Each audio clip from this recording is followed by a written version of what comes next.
Mesdames, Messieurs, bonjour et bienvenue à cette émission spéciale que nous accorde ce matin, une émission spéciale. Nous allons donc vous dire que d'ici quelques heures, Parakou, le Bénin, va accueillir le Salon international de la radio et du numérique au Bénin, CIRN en abrégé. Ce salon va donc accueillir les hommes des médias de presque tous les pays africains. Sur ce, nous recevons ce matin le secrétaire exécutif, le délégué général du salon, à la personne de Aziz Koto Chabi. Monsieur Koto Chabi, bonjour. Bonjour, monsieur le journaliste. Merci de répondre à notre invitation. Est-ce qu'on peut savoir déjà c'est quoi le Salon international de la radio et du numérique au Bénin? Merci beaucoup. Le Salon international de la radio et du numérique au Bénin est une rencontre internationale entre acteurs de la radio et du numérique évoluant en Afrique francophone. C'est un salon pour mutualiser un peu nos expériences, nos différentes expériences par pays et les mettre ensemble et les partager. C'est également une rencontre pour essayer de mettre le numérique au cœur de tous les médias. Parce que le numérique fait peur alors qu'on est à l'avènement du numérique. On est en plein dans le numérique et ça continue pas à faire peur. Et grâce à ce salon, on veut démystifier un peu le numérique. Et aussi, vous allez constater qu'aujourd'hui, le numérique s'impose à tous. Quand je dis à tous, à tous les médias, oui. Et que vous soyez radio, télévision, n'en parlons pas, même la presse écrite aujourd'hui est obligée de s'adapter au numérique pour ne pas disparaître. Et vous allez constater que dans certains pays aujourd'hui, les grands tabloïds, les quotidiens ne sont plus en version papier, c'est la version numérique. Donc c'est pour tout ça, nous avons initié cette rencontre-là afin de partager les expériences, afin d'utiliser le numérique comme opportunité pour les radios et pour les médias en général. Donc voilà ce qui nous a motivés à initier ce salon international de la radio et du numérique qui se tient pour sa première édition à Parakou. À Parakou, le 10-12 février 2022 à Parakou. Et vous pouvez nous dire déjà quels sont les pays qui sont attendus à ce grand salon international de la radio et du numérique? Merci beaucoup. Et comme je le disais tantôt, c'est les pays d'Afrique francophone qui sont attendus à ce salon. Quand vous prenez notre sous-région ici, en Afrique de l'Ouest, tous les pays francophones sont invités, et ceux de l'Afrique centrale et ceux de l'océan Indien. Quand je parle de l'océan Indien, c'est Comores, Madagascar. Donc tous ces pays-là sont invités à cette première édition. Nous allons voir pour la seconde édition si on peut l'étendre aux pays anglophones qui sont également intéressés pour ce partage d'expériences, pour ces échanges-là, afin de grandir le secteur de la radio et du numérique. Merci infiniment, monsieur le délégué général du salon qui se tient donc à Parakou. Pourquoi avoir choisi Parakou pour tout le Bénin? Oui, c'était un défi. Un défi. Et on s'est dit, tout s'organise à Cotonou. Et pourquoi pas Parakou? Et Parakou aussi parce que la Fédération des radios communautaires assimilées du Bénin, dont je suis le secrétaire exécutif, oui, est basée à Parakou. Et l'autre chose également, on s'est dit, pourquoi ne pas sortir de Cotonou, qui est le centre d'affaires, qui est le centre névralgique du pays, et amener cet événement international-là à Parakou, pour faire vivre également Parakou, pour faire vibrer Parakou au rythme de la radio et du numérique. Donc c'est un défi que nous sommes en train de relever. Et c'était vraiment ambitieux, mais je pense que nous sommes en train de relever ce défi-là, en train de réussir ce challenge que nous sommes fixés. Merci infiniment pour votre disponibilité. On voudrait aussi savoir que gagnent les radios, disons les participants en venant à cet atelier. Ouais. Je vous ai dit tantôt qu'il y a des échanges. Et nous avons prévu Dans le cadre de ce salon-là, 3 différentes activités sur 3 sites. Nous avons la Place Tavera de Parakou qui va accueillir la cérémonie officielle d'ouverture et les expositions. Donc les radios intéressées peuvent prendre un stand pour se faire connaître, pour s'ils ont des mini-projets, des difficultés, pour les faire connaître aux partenaires techniques et financiers qui viendront visiter le stand. Et ça leur permettra également de communier, d'avoir des échanges, un brassage avec les autres pays participants qui vont mieux connaître ces radios-là, les émissions qu'elles réalisent, les langues parlées et connaître la gestion de ces radios-là. Et l'autre clou de l'événement, c'est les mini-formations que nous avons initiées au niveau de l'hôtel Kobrou City. C'est des formations pratiques pour que les acteurs des radios et du numérique qui viendront à ce salon-là puissent apprendre et repartir avec des connaissances. Et comment faire de la radio filmée professionnelle, par exemple, c'est une formation qui sera donnée. Comment réussir une retransmission en direct par Internet, et comment utiliser les applications de traitement de son et d'image. Donc c'est vraiment cas pratiques qui seront développés au grand bonheur de tous les participants qui seront à ce salon-là et qui vont apprendre des expériences des uns et des autres.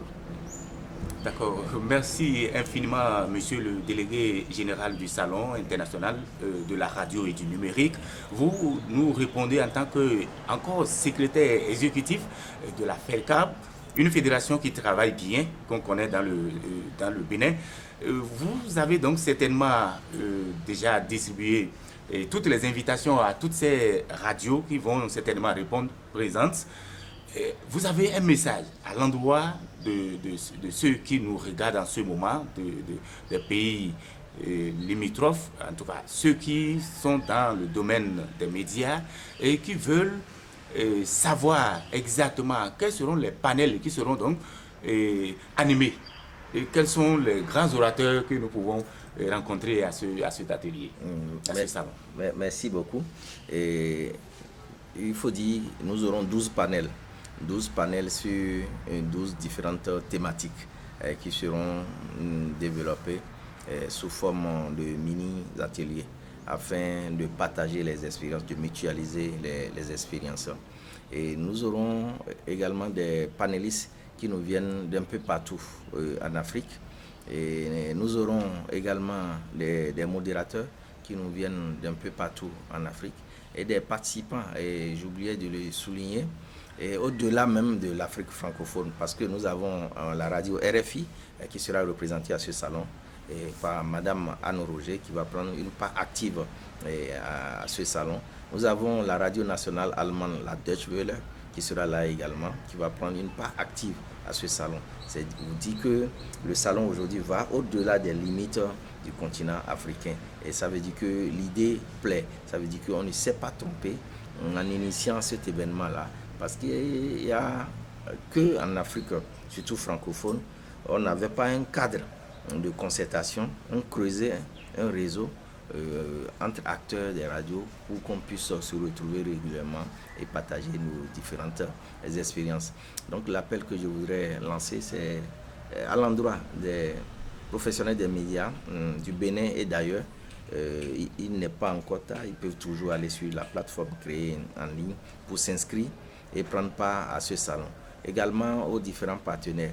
Et c'est l'occasion plus que jamais de coller leur image à cet événement, cet important événement international.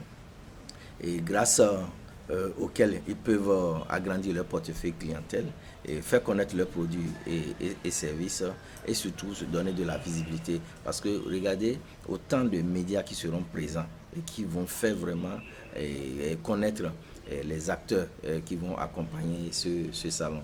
Donc je voudrais leur lancer un appel. Il n'est pas encore tard pour accompagner l'événement et pour que l'image de leurs différentes structures soit collée à cet événement. Donc je voudrais lancer un appel enfin aux populations de Parakou parce qu'il n'y a pas que le côté professionnel du salon qui consiste à former les acteurs. Il y a aussi le côté un peu populaire avec les spectacles. Nous avons 3 spectacles de musique moderne et traditionnelle tous les soirs au cours des 3 jours de l'événement sur l'esplanade de Radio Dema de Parakou, avec des artistes béninois confirmés, avec des groupes de musique traditionnelle, et pour faire connaître notre riche patrimoine culturel béninois. Donc, tous les rythmes pratiquement de toutes les régions du Bénin seront représentés au cours de ces 3 jours. Nous avons également les expositions.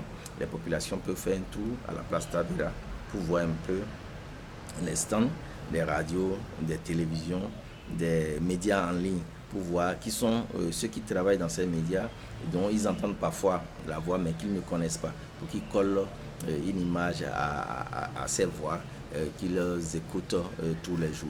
Donc un appel est lancé pour qu'ils puissent visiter vraiment ce salon, l'exposition, les différents stands qui sont ouverts dans le cadre du salon. Infiniment merci pour votre réponse. Et je vois déjà que tout est fin prêt. Tout est fin prêt, vous venez donc de l'affirmer.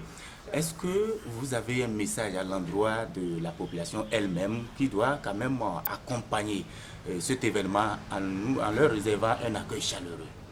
Oui, et l'appel, c'est il n'y a pas de radio sans communauté, il n'y a pas de radio sans auditeurs. Donc nous existons grâce à eux. Et cet événement ne se fera pas sans eux. C'est pour ça, en dehors du côté professionnel du salon, où on aura des communications, on aura des mini-formations, nous avons pensé à nos auditeurs, nous avons pensé aux populations, nous avons pensé à la communauté, parce que pour la plupart, c'est des médias de proximité qui sont proches de la communauté. Et c'est pour ça que nous avons le côté festif, le côté populaire du salon, avec les spectacles chaque soir, afin que les radios puissent communier avec leurs auditeurs.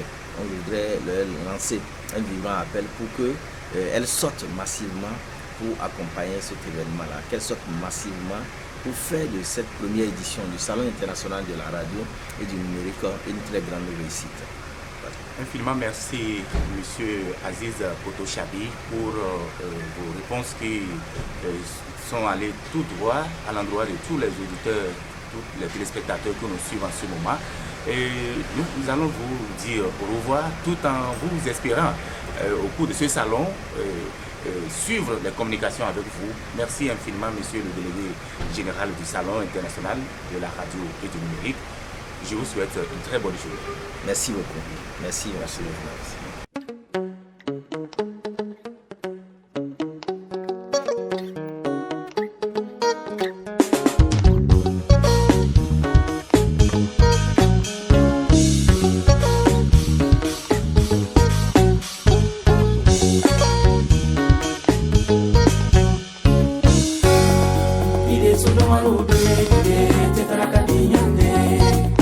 Sodomarudo,